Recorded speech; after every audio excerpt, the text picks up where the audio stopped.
Thanks, Chair, and thanks, Chancellor, for leading the charge over the last couple of years. Your faculty and staff have been through a lot, so please pass that along to them. Thank you. You're steering the ship. I think you've done so in some excellent ways and some innovative ways we can look forward to in the future, breaking the traditional model, recruiting back dropouts, which I think is a great low-hanging fruit to move forward, and steering the ship, like I said. So just a couple of questions. I represent 120 miles of the Canadian border. We've got SUNYs that have brought this up in the past, out-of-state tuition, and you said here today, we've got declining birth rate, declining graduation rate. Is this an option that you see in SUNY's future that we look at seriously so that we can recruit out of country or out of state with so many borders? I do think we have to be more creative because other institutions are more creative. A perfect example is private institutions, which can do it more than we can.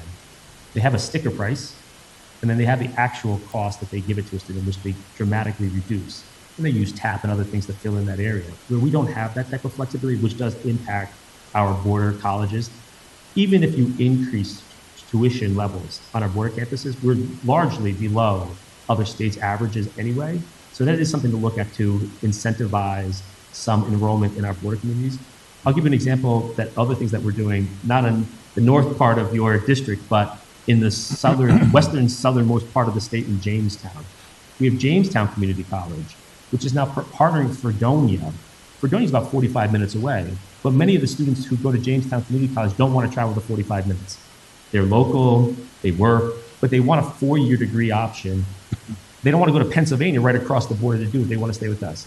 They're having discussions to co-locate Fredonia on the Jamestown campus to offer some 4-year degrees, right? So why not do some of those collaborative models so you're not losing out students? We actually lose out students to Pennsylvania and other areas. So I think tuition is one of those areas, and then figuring out ways of being more collaborative. And our price point is pretty low still comparative to our other border states. So I think it's something we should focus on. We did that with out-of-state this year, by the way, too. We had the tuition freeze. We did bump up our out-of-state tuition. But as a way, many of our campuses were offering scholarships and other things in order to give people price points, which they don't want to pay $10,000. They want to pay $9,999, right? There's the psychology to that, too, that we're focused on as well. Okay. Oh, thank you. And I want to keep it focused on the future and applaud the chairwoman for the discussion here today. St. Lawrence County is a child care desert. We saw a lot of those who dropped out of the workforce were in homes with children and haven't returned because child care is so expensive, in many cases more expensive than tuition. Just the big county that I represent really doesn't have child care centers. SUNY Kent, for example, has asked that we fund one in this upcoming budget. And you mentioned a little bit in your comments about, hey, this is a great opportunity for training, to pay students while they're getting through college. What do you think the future of that child care collaboration looks like for SUNY? I think the more you can give experience, I think Chancellor Malatras Rodriguez said he wanted to be the patron saint of internship, so I can't take that title. But if we can provide more hands-on experiential opportunities with paid internship opportunities, because often many students who have to work don't get the same opportunities in the experiential learning side. So we've been very mindful of making them paid. Childcare is one of those perfect areas right now. That is driving a lot of our problems. If you don't have childcare, many of our faculty can't get into the classrooms. If they can't go into the classroom, they can't teach in person. If they can't teach in person, we diminish the number of course offerings, right? So this becomes this vicious cycle, which you see time and time again, not just in the college systems, but also the K-12 systems and other things. And it's been very disruptive to individuals. I think the model that we're starting, we only put up about, I think, $600,000 out of the money we made available. We tried to do everything we can at system administration when I became chancellor to eliminate a lot of our administrative overhead. We have consulting contracts, things like that. We reduced that about $3 million. And we're putting that all into programs. So we took $600,000 of that. We said, let's give it to childcare facilities. There's a model in Ohio University, the Green Ohio University. They have a child development center, and how they actually staffed the center was their students. And they gave their students real hands-on experience working with certified people to meet the demand and also paying them like an employee. So they gave them everything. I think we have to do things like that because the workforce is the issue. Even if we expand it, and we have the Office of Children and Family Services, we thank Commissioner Poole. They have expended a lot of money for us to build out child care programs all across our system. I think we have a 40+ child care centers across SUNY.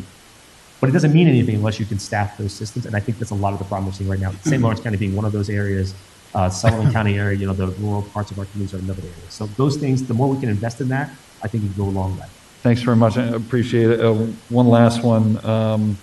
And I don't want to look back so much at the beginning of this pandemic with the reaction of SUNY. I understand things were evolving very quickly and decisions were made, but are you putting together any kind of continuity binder that when we're all gone, somebody 20, 50, 100 years from now can look back at this pandemic and say, this is how SUNY reacted at the time. This is how the executive and the legislature reacted at the time. These were the do's and don'ts. Don't make this mistake that we made. Do definitely make this call that we made. One of the things I'm most proud of us starting in a position like this, and I know I came in unusual circumstances.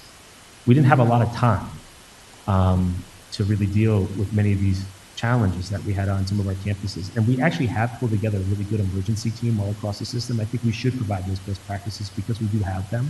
We'd be happy to give them to whomever. Like now, we're ready to go in a moment's notice. If we have to go remote again, we'll go remote. If we have to transition, what we're doing, because we do so much testing, we're proud of it. I think we're at the 2.9 million tests across our system since the beginning of last September. We now can target it to a classroom. So we don't have to shut down the entire campus. We can say they're going to go remote for a couple of days until we figure this out and do all those things. So we've gotten into a very targeted type of way. So we have academic continuity, which is really important. So we'd be happy to sort of memorialize that in sort of a playbook. Yeah, I think it's important. And I thank you for coming today and for your time. Thanks, Joe.